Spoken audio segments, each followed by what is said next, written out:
Lejos del mundanal ruido por Thomas Hardy. Capítulo 29, narrado por Katy Bonilla. Pormenores de un paseo crepuscular. Estamos viendo ahora cómo la esencia de la locura se mezcla claramente con las múltiples variantes que constituían el carácter de Bathsheba Everton. Era algo casi ajeno a su naturaleza intrínseca, introducida en forma de linfa en las flechas de Eros, terminó por impregnar y teñir por entero su constitución. Pese a tener demasiado juicio para dejarse gobernar completamente por su feminidad, tenía demasiada feminidad para sacar partido de su buen juicio. Puede que no haya ningún detalle en el que una mujer asome tanto a la abnegada esposa que lleva dentro, como el del extraño poder que posee para creer en salamerías, que sabe que son falsas, salvo quizá el de mostrarse profundamente escéptica ante afirmaciones que sabe que son verdaderas. Bathsheba amaba a Troy como solo las mujeres independientes son capaces de amar cuando renuncian a su independencia. Cuando una mujer fuerte se despoja imprudentemente de su fuerza, es peor que una mujer débil que jamás ha tenido fuerza de la que despojarse. Una de las razones de su propia conducta es lo novedoso de la ocasión. Nunca ha pasado por la experiencia de sacar el mayor provecho de tal condición. La debilidad es doblemente débil cuando es nueva. Bathsheba no era consciente de astucia alguna en este sentido, aunque en cierto modo podía considerársele una mujer de mundo. Este era, en fin de cuentas, el mundo de los círculos al aire libre y las alfombras verdes sobre las que el ganado hace las veces multitud y los vientos de murmullo. El mundo donde una tranquila familia de conejos o de liebres vive al otro lado de la pared donde transcurre la fiesta, donde tu vecino es cualquier miembro de la parroquia y el cálculo se limita a los días de mercado. De los gustos artificiales y la buena sociedad sabía más bien poco, y de la indulgencia hacia el mal nada en absoluto. Si hubiera formulado con otras palabras sus sentimientos más íntimos en esta dirección, lo que en su caso no habría ocurrido jamás, no habría logrado sino sentir que sus impulsos eran más gratos de seguir que su discreción. Su amor era eternamente igual a la de un niño, y aunque tibio como el verano, era también fresco como la naturaleza. Su culpa residía en no hacer el menor intento de controlar sus sentimientos, mediante un análisis sutil y atento de las consecuencias. Podía mostrar a otros el camino abrupto y espinoso, pero no lo tenía en cuenta cuando de ella se trataba. Los defectos de Troy se hallaban bien ocultos a los ojos de una mujer, mientras que sus cualidades se revelaban en la superficie. Contrastaba en esto con el hogareño Oak, cuyos defectos eran patentes incluso para un ciego, mientras que sus virtudes eran metal oculto en una mina. La diferencia entre el amor y el respeto se ponían claramente de manifiesto en la conducta de Bathsheba. Le había hablado a Liddy de su interés por Bournemouth con la mayor libertad, pero en lo que a Troy se refería solo se confesaba con su propio corazón.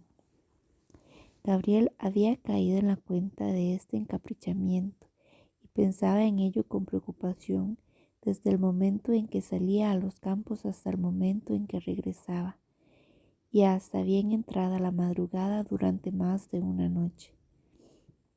Su mayor pesar hasta entonces había sido no ser amado. Que Bathsheba cayera en las redes de otros era una pena mayor que la primera, hasta el punto de eclipsarla. El resultado era comparable a la tan conocida observación de Hipócrates sobre los dolores físicos. Noble, aunque quizá poco prometedor, es el amor al que ni siquiera el miedo a despertar la aversión del ser amado disuade de combatir los errores de éste. Gabriel tomó la decisión de hablar con el ama. Fundamentaría su petición en lo injustamente que Bathsheba trataba a Bolwood, ausente entonces de casa. La ocasión se presentó una tarde en que Bathsheba había salido a pasear por un camino que cruzaba los maizales. Anochecía cuando Oak en aquel día no se había adentrado en los campos. Emprendió el mismo camino y se encontró con ella en su regreso, bastante pensativa a decir de él. El maíz estaba alto y el camino era estrecho, apenas una abertura hundida entre la abovedada frondosidad, que lo flaqueaba. No había espacio para que pasaran dos personas sin pisar la cosecha, y Oak se hizo a un lado para dejarle vía libre. ¿Eres tú, Gabriel? ¿Estás dando un paseo? Buenas noches. Me pareció que debía salir a su encuentro porque es bastante tarde, dijo Oak, dándose la vuelta y echando a andar tras Bathsheba, que había pasado a él junto apresuradamente. Muchas gracias, pero no soy miedosa.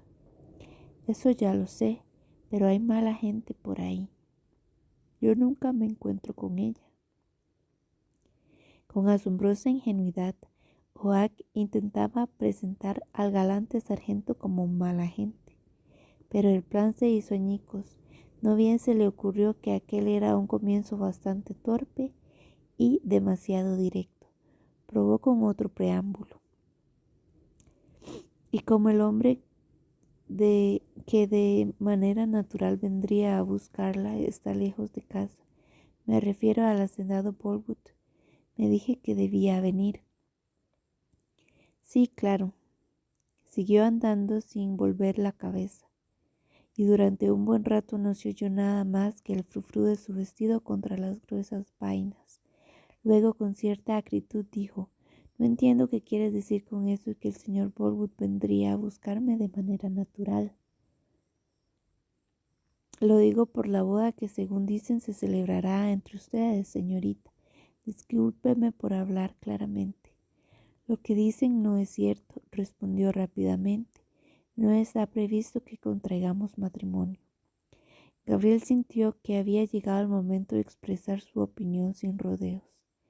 Verá, señorita Everdene, al margen de lo que diga la gente, si él no la está cortejando, en la vida he visto a nadie hacer la corte. Es probable que Bathsheba hubiera dado por concluida la conversación en este punto, prohibiendo tajantemente hablar de la cuestión, si no hubiera sido porque la conciencia de su débil posición la inducía a equivocarse y a poner todo su empeño en mejorarla. Puesto que sacas el asunto a colación, dijo, con mucho énfasis, me alegra tener la oportunidad de aclarar el error muy común y muy ofensivo. Yo no le he hecho ninguna promesa definitiva al señor Bolwood. Nunca he sentido nada por él. Lo respeto y él insiste en que me case con él, pero no le he dado ninguna respuesta clara. Lo haré en cuanto regrese y la respuesta es que no puedo pensar en casarme con él. Al parecer la gente está muy equivocada. Así es. El otro día dijeron que usted estaba jugando con él y usted casi demostró que no era cierto. Más tarde dijeron que no y entonces usted empezó a dar muestras de que sí era cierto. Supongo que eso es lo que ibas a decir. Bueno, espero que digan la verdad. Claro, pero se equivocan, dijo Bathsheba. Yo no estoy jugando con él, pero tampoco tengo nada con él. Después de todo, Oak se vio en la desagradable obligación de hablar mal del rival de Bolwood. Ojalá no hubiera conocido usted nunca a ese joven sargento Troy, señorita, dijo con un suspiro. Bathsheba dio ligeras muestras de perder el paso. ¿Por qué? No es la persona indicada para usted. ¿Te ha dicho alguien que me hables así? Nadie, en absoluto. En ese caso, creo que el sargento Troy no nos concierne, dijo ella tajantemente. Aunque debo decirte que el sargento Troy es un hombre educado y más que digno de cualquier mujer. Es de buena familia. El que sea superior en educación y origen al resto de los soldados es cualquier cosa menos que una prueba de su valía. Lo único que demuestra es que va a menos. No entiendo qué tiene que ver esto con nuestra conversación. El señor Troy no va a menos en absoluto, y su superioridad es una prueba de su valía. Creo que el sargento es un inconsciente, y no puedo sino suplicarle, señorita, que no se relacione en ningún modo con él. Escúcheme por esta vez, solo por esta vez. No digo que sea tan mala persona como yo imagino. Le pido a Dios que no sea así, pero puesto que no sabemos exactamente cómo es, ¿no es mejor actuar como si pudiera ser una mala persona simplemente por su propia seguridad? No se fíe de él, señorita. Le pido que no se fíe de él. ¿A qué viene esto?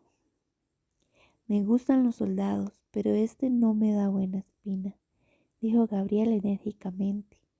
Es posible que su habilidad profesional lo haya tentado hacia el mal camino, y lo que es alegría para los vecinos es desgracia para la mujer. Cuando intenté hablar con usted, usted se da la vuelta con un escueto buenos días, y cuando lo vea venir por un sitio, usted se va por otro. Cuando diga algo gracioso, no le haga caso y no sonría. Y si habla de él, llámelo ese hombre tan estrafalario, o ese sargento como se llame. Ese hombre de buena familia, venido a menos. No se muestre usted descortés con él, sino inofensivamente seca, y así se le librará de él. Ningún petirrojo posado junto a una ventana había palpitado jamás como Bathsheba en ese momento.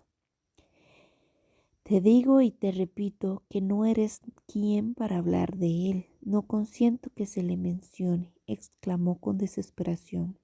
Sé que es un hombre responsable y a veces un poco tosco, incluso maleducado, pero siempre dice lo que piensa en la cara. Oh, vale, tanto como el que más de esta parroquia, y además es muy maniático con lo de ir a la iglesia, sí que lo es. Me temo que nadie lo ha visto nunca por allí. Yo desde luego que no. Eso es porque lo hace en secreto. Entra por la puerta de la Torre Vieja justo cuando empieza el servicio y se sienta al fondo de la galería. Me lo ha contado. Aquel supremo ejemplo de la bondad de Troy cayó en los oídos de Gabriel como la enésima campanada de un reloj enloquecido.